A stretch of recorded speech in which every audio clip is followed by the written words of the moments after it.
Bismillahirrahmanirrahim. Assalamualaikum warahmatullahi wabarakatuh. Hamdan wa syukran lillah, salatan wa salaman ala rasulillah, amma ba'd. Bersyukur kita kepada Allah dengan mengucapkan alhamdulillahirabbil alamin atas nikmat yang masih Allah berikan kepada kita, nikmat kesehatan maupun kesempatan yang alhamdulillah kita masih bisa melakukan diskusi bersama pada hari ini. Berselawat kepada Rasulullah dengan mengucapkan Allahumma salli ala Sayyidina Muhammad wa ala ali Sayyidina Muhammad. Semoga kita termasuk umatnya yang akan mendapatkan syafaat nanti di yaumil mahsyar kelak. Amin amin ya rabbal alamin. Yang sama-sama kami hormati dosen pengampu, yaitu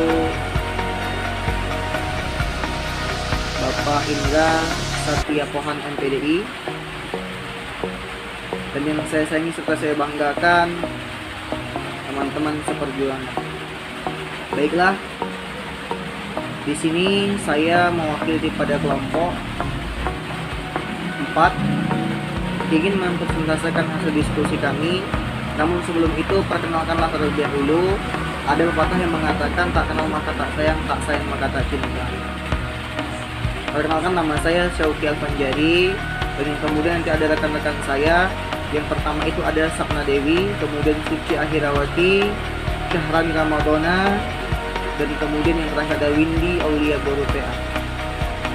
Nah, insya Allah nanti makalah akan di-share, kemudian silahkan teman-teman membacanya. Dan ada pemaparan dari rekan-rekan saya juga yang nanti insya Allah teman-teman boleh dengarkan sendiri. Baik, langsung saja tanpa berlama-lama saya persilahkan kepada rekan-rekan saya untuk memaparkan hasil presentasi yang sudah kita bahas bersama. Pada rekan-rekan saya persilahkan dengan segala hormat. Assalamualaikum warahmatullahi wabarakatuh. Baik, saya Sapna Dewi. Di sini saya selaku pemateri pertama. Di sini saya akan menjelaskan tentang definisi dan adab terhadap jenazah. Nah, yang pertama itu adalah definisi jenazah. Al-Quran banyak menyebutkan kata mati, yaitu sebanyak 158 kali. Nah, Islam telah mengingatkan kita semua bahwa setiap insan yang bernyawa pastinya akan mengalami kematian. Nah, Al-Quran tidak mendefinisikan kata maut dalam arti kematian secara biologis. Dari sudut ini, kematian manusia tidak ada perbedaan dengan kematian makhluk yang lain. Nah, kata jenazah menurut Hasan Sadilik memiliki makna seseorang yang telah meninggal dunia yang sudah terputus masa kehidupannya dengan alam dunia ini. Nah, dalam Kamus Besar Bahasa Indonesia atau KBBI, mati berarti hilang nyawa, tidak hidup lagi. Maut atau rohnya itu terpisah dari zatnya, jiwa dari badannya, dan dari yang gaib juga yang nyata. Nah, kemudian kematian dalam pandangan ilmu kedokteran terdapat beberapa definisi, yaitu kematian adalah matinya seluruh sel otak, kemudian terjadinya kondisi koma yang sangat dalam, disertai napas yang berhenti secara spontan. Nah, kemudian itu ada adab memuliakan jenazah. Begitu mulianya ajaran Islam, adab bukan hanya terhadap manusia yang masih hidup. Manusia yang sudah menjadi jenazah pun masih diajarkan adabnya. Adapun adab terhadap jenazah dalam agama Islam itu ada 7. Yang pertama, segera merawat jenazah dan mengebumikannya untuk meringankan beban keluarganya dan sebagai rasa belas kasihan terhadap mereka. Nah, yang kedua itu ada tidak menangis dengan suara keras, tidak meratapi si jenazah. Nah, yang ketiga itu ada disunahkan mengantarkan jenazah hingga ke kuburan. Nah, yang keempat, memuji si mayat atau jenazah dengan mengingat dan menyebutkan kebaikan-kebaikannya saja, tidak mencoba untuk menjelek-jelekannya. Nah, yang kelima, memohonkan ampun untuk jenazah yang setelah dikuburkan.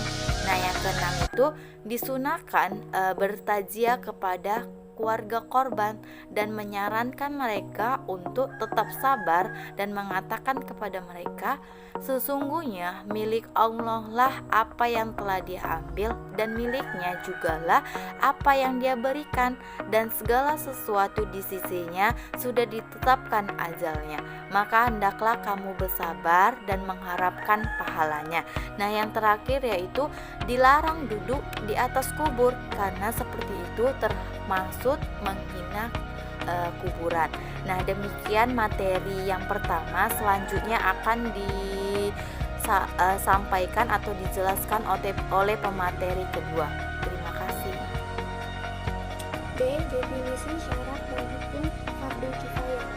Pada umumnya, masyarakat mendefinisikan fardu kifayah sebagai suatu kewajiban keagamaan, dan jika sudah dilaksanakan oleh sebagian orang, maka sebagian lain sudah terbebas dari dosa.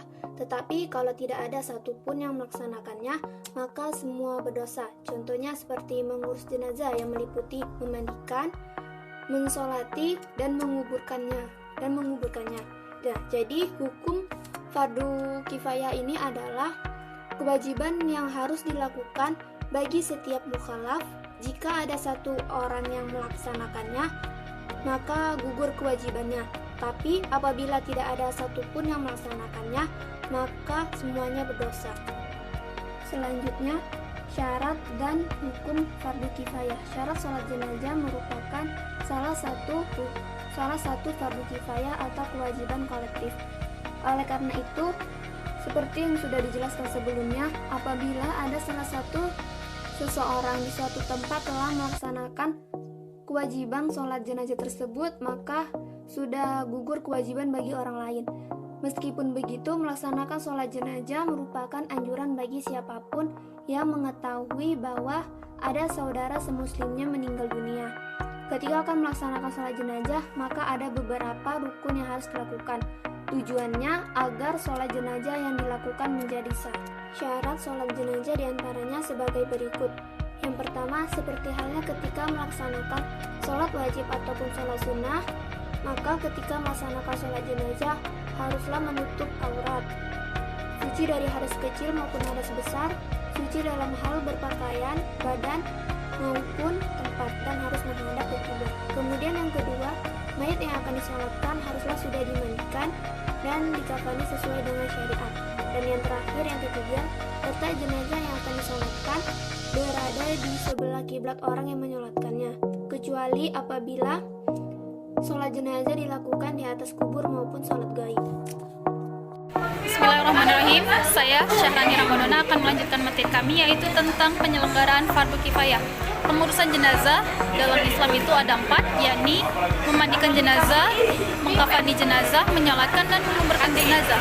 Akan tetapi, jenazah yang mati syahid hanya disolatkan dan langsung dikuburkan. Hukum pengurusan jenazah dalam Islam yaitu fardu kifayah. Adapun tahap-tahap pengurusan jenazah, yang pertama memandikan jenazah. Setelah kematian seseorang, maka hendaknya jenazah itu dimandikan, sebagaimana mandi wajib karena junub, baik itu jenazah laki-laki maupun jenazah perempuan. Dengan kata lain, hal ini merupakan perintah kepada semua muslim, kecuali orang yang mati syahid, maka tidak dimandikan. Syarat-syarat memandikan jenazah, yang pertama yaitu mayat orang Islam, yang kedua ada tubuhnya walaupun sakit, yang ketiga itu mayat itu bukan mati syahid.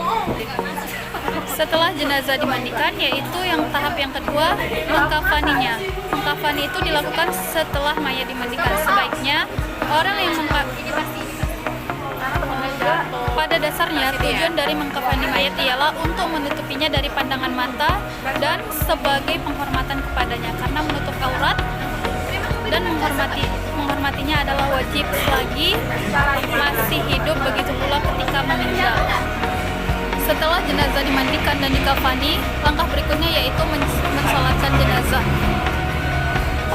Sholat jenazah pada dasarnya hukumnya yaitu fardu kifayah bagi setiap orang muslim yang menghadirnya, yakni sesuatu kewajiban yang dibebankan kepada semua muslim, tetapi jika sudah ada yang melaksanakannya oleh satu orang, maka semua sudah dianggap melaksanakannya. Adapun syarat-syarat salat jenazah, yang pertama jenazah sudah dimandikan dan dikafani. Yang kedua, letak jenazah sebelah kiblat dari orang yang mensolatkan, kecuali bila salatnya dilakukan di atas kubur. Yang ketiga yaitu salat jenazah sama halnya dengan salat yang lain, yaitu harus suci dari hadas dan najis, suci badan, tempat dan pakaian, menutup aurat dan menghadap kiblat. Langkah berikutnya yaitu menguburkan jenazah. Dalam masalah ini, yang berhak menguburkan mayat yaitu kaum laki-laki meskipun mayat tersebut wanita. Hal ini karena beberapa hal. Yang pertama, bahwasanya hal ini dikerjakan oleh kaum muslimin pada zaman Rasulullah SAW hingga pada zaman sekarang. Yang kedua yaitu karena kaum lelaki lebih kuat untuk mengerjakannya. Yang ketiga yaitu jika hal ini dikerjakan oleh kaum wanita, maka akan menyebabkan terbukanya aurat wanita di hadapan laki-laki yang bukan mahramnya. Dalam penguburan hendaknya jangan dilakukan di malam hari, sebagaimana sabda Nabi yang diriwayatkan oleh Jabir radhiyallahu an, janganlah kalian memakamkan jenazah kalian pada malam hari kecuali dalam keadaan terpaksa. Mungkin hanya itu yang dapat saya sampaikan. Lebih dan kurang saya mohon maaf. Selanjutnya akan dilanjutkan oleh teman kami. Assalamualaikum warahmatullahi wabarakatuh. Baiklah, saya akan melanjutkan materi yang selanjutnya, yaitu 4. Menguburkan mayat. Kewajiban keempat terhadap jenazah adalah menguburkannya. Sebelum melakukan penguburan, liang kubur harus sudah dipersiapkan.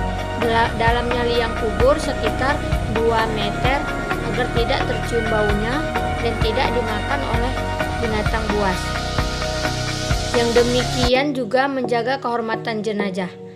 Di samping masyarakat juga tidak terganggu dengan bau busuknya, sebagaimana sabda hadis Nabi Muhammad SAW, "Galilah dan luaskanlah dan baguskanlah kuburan mereka." Hadis riwayat At-Tirmidzi.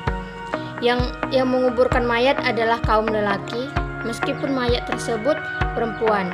Mengapa? Karena ada beberapa hal. Yang pertama, bahwasannya hal ini dikerjakan oleh kaum muslimin pada zaman Rasulullah SAW hingga pada zaman sekarang.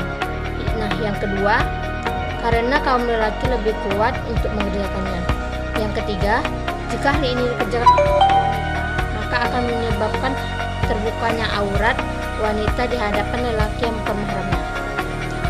Dalam masalah ini, wali dari mayit merupakan orang yang paling berhak untuk menguburkannya. Berdasarkan keumuman firman Allah, dan orang yang memiliki hubungan kerabat sebagaimana diantaranya mereka lebih berhak daripada yang lain.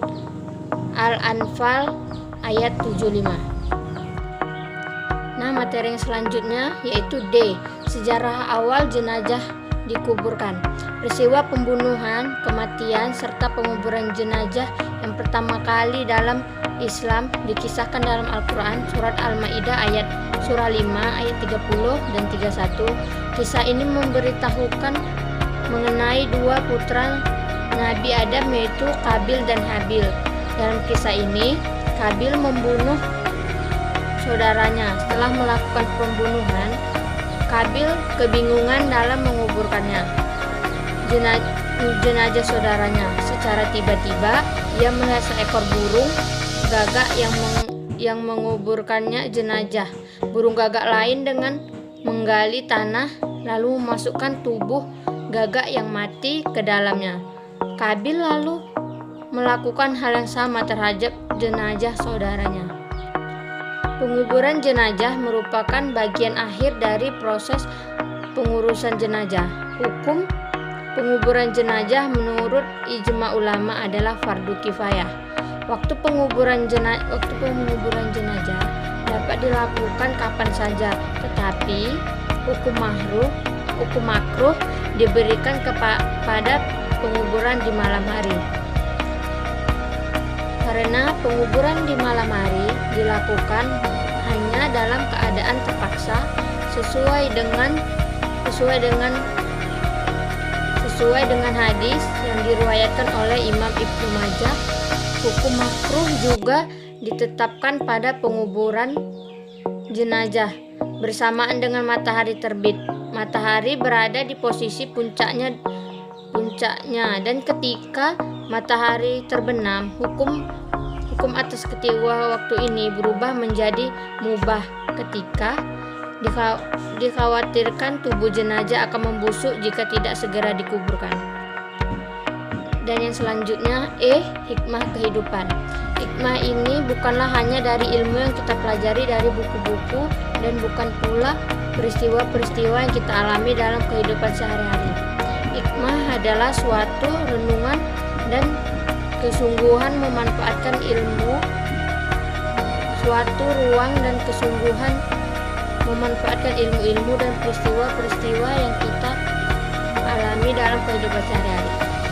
Hikmah adalah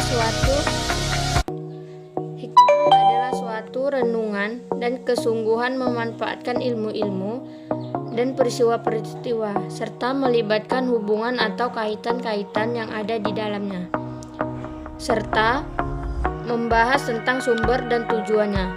Oleh karena itu menjadi tugas dan kewajiban kita untuk menumbuhkan rasa cinta kepada al-hikmah itu dalam kehidupan dan anak didik pada tiap tingkatan pelajar dari tingkatan usia kehidupannya.